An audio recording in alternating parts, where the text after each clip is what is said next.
This tester is made in the USA. I've read a ton of the review and which EMF tester is better, and finally I just choose this one. Hopefully it works well. Let's put the battery in.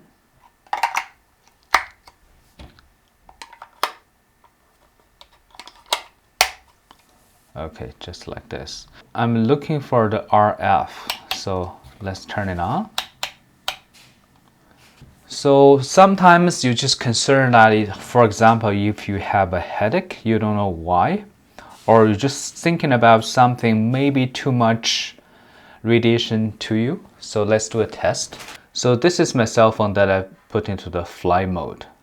Now the reading is super low, 0.0 something. So now I cancel the flight mode. Now it's almost 1. So let's just dial a number to see. I don't know what's going on, but the phone is still kind of have some signal. I now put it onto the flight mode. Okay. This is my modem. So I turn the Wi-Fi on. You can see how strong the signal is. Now I'm close to it. But if I just leave it for a little bit distance, it's kind of low, but still super strong. So that's why I turn off the Wi-Fi all the time. Only I need it, I turn it on.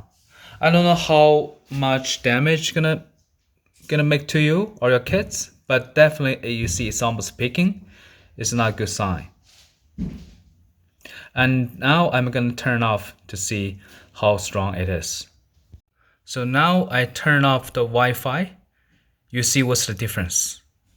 This device is definitely not cheap, but it's pretty accurate due to some review.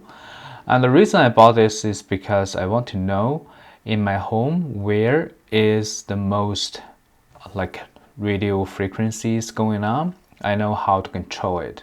For example, if you got a big signal tower built up, or you just feel like when you're using your phone too much headache or just don't feel comfortable, I advise you to, if you want to know where exactly the problem is, this is a good investment. And you can take it to everywhere, in your working place, your kids' school or your home, anywhere, a friend's home. I think this is good stuff to give a test.